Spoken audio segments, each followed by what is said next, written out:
So we have breaking news coming in, viewers, that more than 50 people have been killed in deadly Sri Lanka floods. Prime Minister Modi expressed grief and sent relief via Operation Sagar Bandhu. External Affairs Minister S. Shankar posted a picture on social media platform X, which was formerly known as Twitter, of C-130J plane carrying approximately 12 tons of humanitarian aid, including tents, blankets, hygiene kits and ready-to-eat food items which have already landed in Colombo now. So we have a breaking news coming in that India's Operation Sagar Bandhu is now underway, with an Indian Air Force C-130J aircraft landing in Colombo carrying roughly 12 tons of humanitarian relief supplies, including tents, blankets, hygiene kits, ready-to-eat food items, etc., which are all aimed at supporting communities devastated by Sri Lanka's deadly floods. And as far as we have alerts coming in, 50 people have been reported dead, more than 50. The rapid deployment underscores New Delhi's role as an early responder in the crisis and signals a broader commitment to regional humanitarian assistance at a moment when Sri Lanka's emergency services are stretched thin by widespread displacement, infrastructure damage and continuing weather threats. So this is breaking news coming in that India's Operation Sagar Bandhu is now underway, with an Indian Air Force C-130J aircraft landing in Colombo carrying roughly 12 tons of humanitarian relief supplies, including tents, blankets, hygiene kits and ready-to-eat food. We have Akash Sharma joining us live right now. Akash, how are Sri Lankan authorities coordinating the distribution of India's relief supplies on the ground, and which areas are being prioritized? Right. So, you see, first of all, the cyclone made a landfall early on Friday, and it has affected the eastern and central region of the island nation, we have been given to understand, and lifestyle of those individuals who are living in those areas is impacted. And in fact, people have been facing a number of issues, and that's the reason why Operation Sagar Bandhu has been launched by India, where we are learning that this C-130J aircraft of Indian Air Force landed last night. In fact, one IL-76 aircraft that was carrying NDRF personnel and in fact, the equipment, the aid material and tons of the relief material, has landed just a while back. India is leaving no stone unturned, and if required, we'll be sending more aircraft. This is what the officials from the, Defense Ministry are saying. And in fact, the Ministry of External Affairs is in fact talking about the sort of relief material and the planes that have been sent. Right now, the focus is, of course, to, avoid any sort of discomfort, that is happening to the individuals who are living in this particular area. In fact, we have been given to understand that a number of individuals have lost their life as well in that particular area. But right now, India's effort, are to send more and more relief materials so that people who are in need can be provided with those sort of, material, food items, and the tent, as you rightly pointed out, and other equipment are also there. Right. Thank you, Akash, for sharing that very crucial information with us.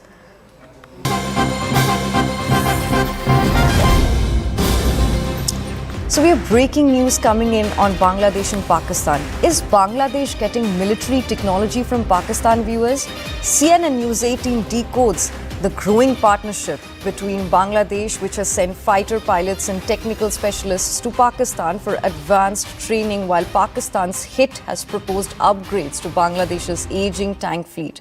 Bangladesh's defense ties with Pakistan are deepening as Dhaka increasingly engages in military technology cooperation with Islamabad.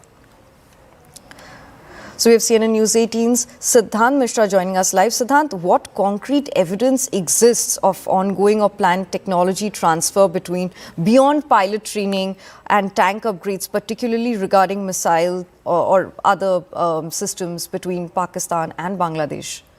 Well, all we know right now is that Bangladesh has sent fighter pilots and technical specialists to Pakistan for advanced training, while Pakistan's heavy industries, Taxila, HIT, has proposed upgrade to Bangladesh's aging tank fleet. Now, these developments highlight a growing partnership that could pave the way for Dhaka to access advanced defense systems, raising questions about future missile technology transfer. Now, since the ouster of Sheikh Hasina in August 2024, Pakistan's military influence in Bangladesh has grown steadily. In fact, the student-led uprising that toppled Hasina government created a political vacuum, and Dhaka's interim leadership began steering foreign policy away from India. In fact, analysts urged that Pakistan views Bangladesh as a strategic partner to counterbalance India's dominance in South Asia. Now, the revival of military training programs, easing of trade restrictions, and frequent visits by Pakistani delegations underscore a deliberate effort to tighten Islamabad's grip on Dhaka's armed forces. In fact, there have been multiple high-level military engagements between the two countries. Between August 2024 to late 2025, several Pakistani military officials have visited Bangladesh, signaling a thaw in relationship. In fact, in October 2025, Lieutenant General Tabassum Habib, Director General of Joint Staff, led a 4-day official visit to Dhaka, marking one of the highest level engagements since the interim government took office. In fact, earlier in October 2024, Pakistan's Chairman Joint Chief of Staff Committee General Sahir Shamshad Mirza also met Bangladesh Army Chief to discuss joint training and cooperation.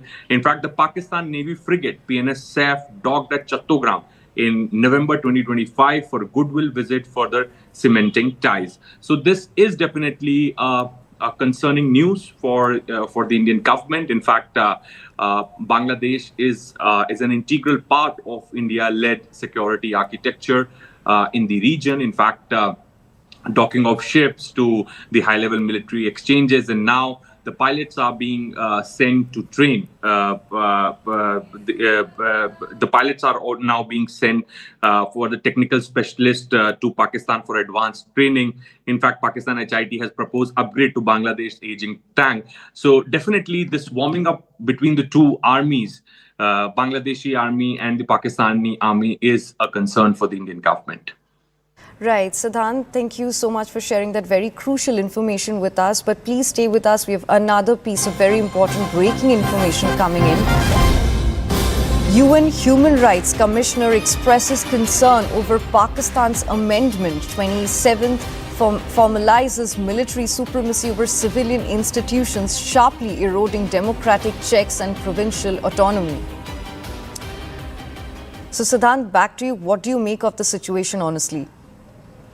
Well, look, in fact, now many international organizations have started stepping in. Perhaps they are showing their concern about Imran Khan's sudden rumors about Imran Khan's death, his health condition inside the Adiala jail. And in fact, in the same series now, UN Rights Chief slams Pakistan 27th Amendment. In fact, UN High Commissioner expressed deep alarm over such kind of amendment getting passed.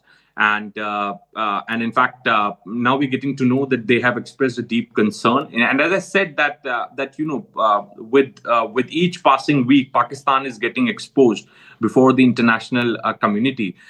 They may try to frame India with fake narrative, false narrative time and again. But the fact is that they themselves are getting exposed with the 27th Amendment getting passed, Imran Khan in the Adiala jail, not being allowed to meet his family members. So all these developments are exposing Pakistan, and perhaps the international community is also now taking note of these developments. Thank you so much for sharing that input with us, Siddhant.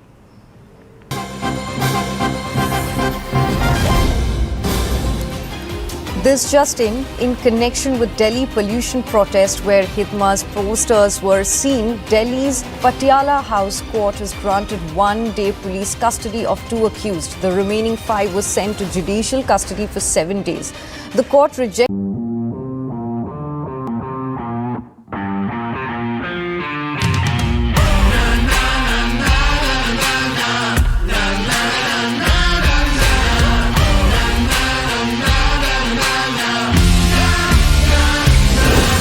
Make informed decisions with comprehensive analysis on the go. Strengthen your portfolio with real-time market updates on the go. Create effective strategies with insightful expert opinions on the go. Grow on the go with CNBC-TV18, now streaming live 24/7 on YouTube. Hey Hey, thank you for watching this on CNBC TV18. Hope you liked it. For more such interesting news and updates, follow CNBC TV18 on all the social media platforms.